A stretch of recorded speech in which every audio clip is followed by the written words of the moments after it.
Hello students, myself Milan Patel, Assistant Professor at LJ Institute of Engineering and Technology. Today's topic is about classification of buildings based on structure and building components. So, what is the classification of building based on structure? There are three types of building: load-bearing build structure, frame structure, and composite structure. Let's see first load-bearing structure. So, this is how load-bearing structure looks like. Here, the name itself says load bearing. Okay, here load is beared by the number of masonry walls. Okay, here brick wall resists the load of RCC slab or beam. Okay, so the load is transmitted from slab to bed block, or you can say beams, beam to load bearing brick wall to brick wall footing, and brick wall footing to soil. This is how load is transmitted in load bearing structure. Here, no column is provided or constructed. Okay, all the loads is resisted by the brick walls. Because load is beared by the walls, the wall thickness is important criteria. When we are constructing more than 2 or 3 story building, the wall thickness is comparatively expanding. Okay, in the ground floor, the thickness of the wall is comparatively more than the upper floors. Okay, from upper floor to ground floor, the wall thickness is comparatively increasing. So the carpet area is comparatively reducing than the upper floors to the lower floors, because the thickness of the wall is comparatively more. Okay, this is called as load bearing structure. It is usually used where a 2 to 3 story building is required. Next is frame structure. Okay, this is how frame structure looks like. Here, load is transmitted by or resisted by the RCC columns. Okay, here wall is not there to resist any load. Okay, all the walls in frame structures are partition walls. Okay, here load is transmitted from slab to beam, beam to column, column to column footing, and column footing to soil. Okay, this is how load is transmitted in frame structure.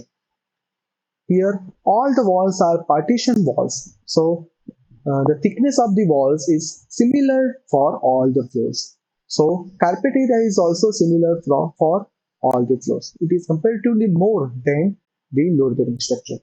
Okay, this is the main advantage of the frame structure, you can say. Okay, now let's see the other differences between load bearing structure and the frame structure. First is the components.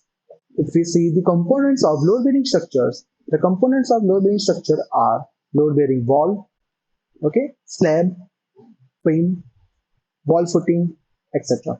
While in frame structure, the components are RCC slab, RCC beam, RCC column, and RCC footing. Okay. Second is load transfer mechanism. In load bearing structure, load is transmitted from slab to beam, beam to walls, walls to wall footing, and wall footing to soil.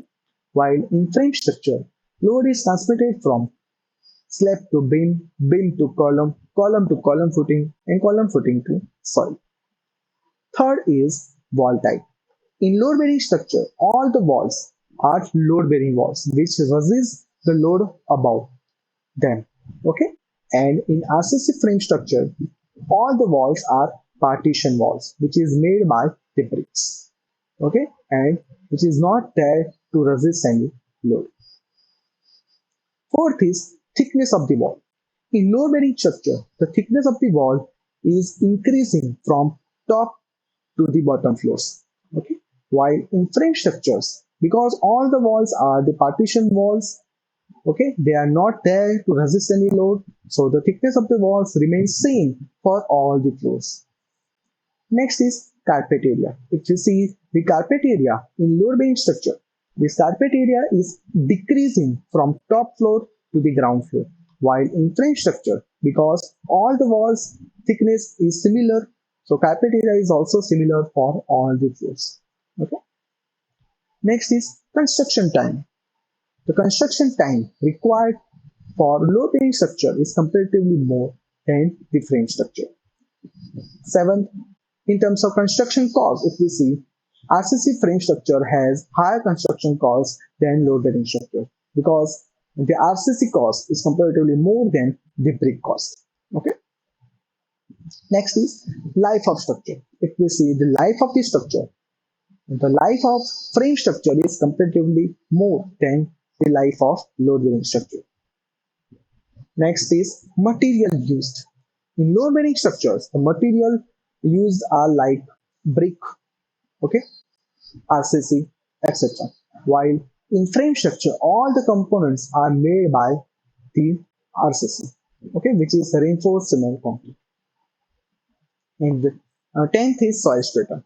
This load bearing structure is mainly used where good quality soil or good bearing soil is available at shallower depth. Okay, while frame structure can be used where the good quality or you can say good bearing soil is available at a deeper depth. Okay, so this is the difference between load bearing structure and frame structure. Now let's see the third type of buildings based on structure, which is composite structure.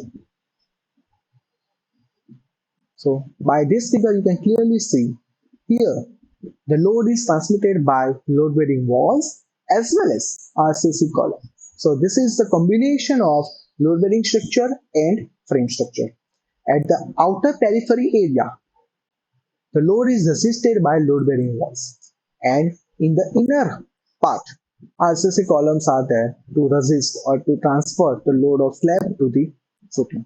Okay, this type of structure is mainly used in industrial type of building, or you can say industrial sheds. We cannot construct these load bearing walls in the inner portion of these industries because if we construct wall in between, it can easily differentiate these areas. Okay, so only load bearing structure cannot be used in this type of industrial buildings. At that cases, composite structure is mainly used. Okay, here load is transmitted from slab to beam to load bearing walls as well as RC column, and from that to the foundation of walls as well as the columns. Okay, and to the soil. This is how load is transmitted in composite type of structure. That's all about the classification of building based on structure.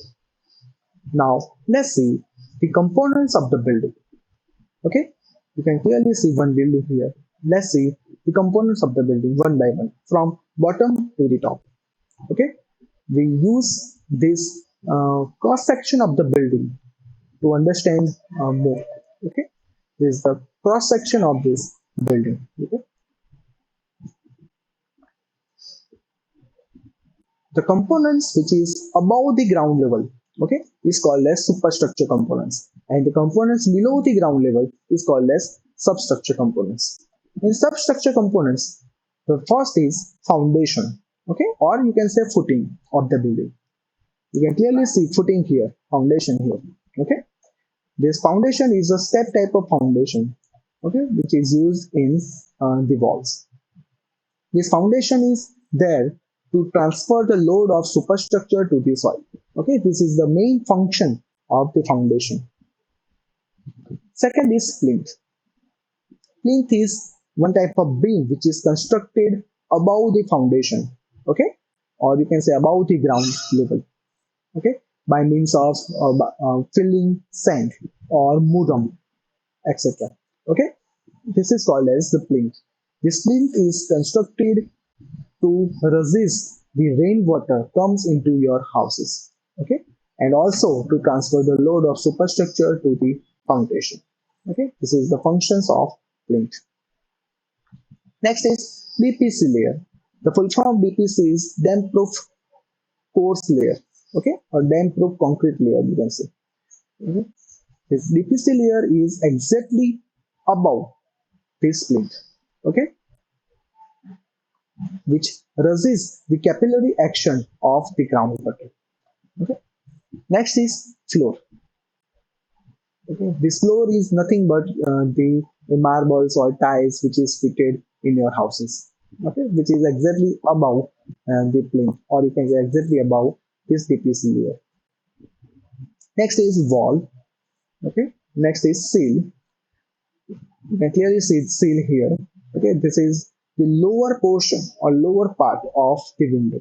Okay, this is one type of beam which is constructed below the window, which is used to support this window frame. Okay, next is door. Next is window. You can clearly see these two components.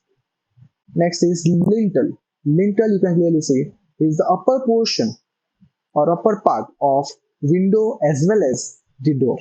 Okay, this is one type of beam which is constructed to resist the load of the wall which is exactly above the window and door. Okay, and last is roof, which is there to resist natural actions like rain, heat, etc. Okay, so that's all about the components of the building. Okay, there are also the another components like RCC Sajja, which is exactly about the window. You can clearly see here in this cross section. Okay, one parapet is there, which is nothing but the terrace boundary wall. Okay, so that's all about the components of the building. So that's all about this lecture. Thank you for watching.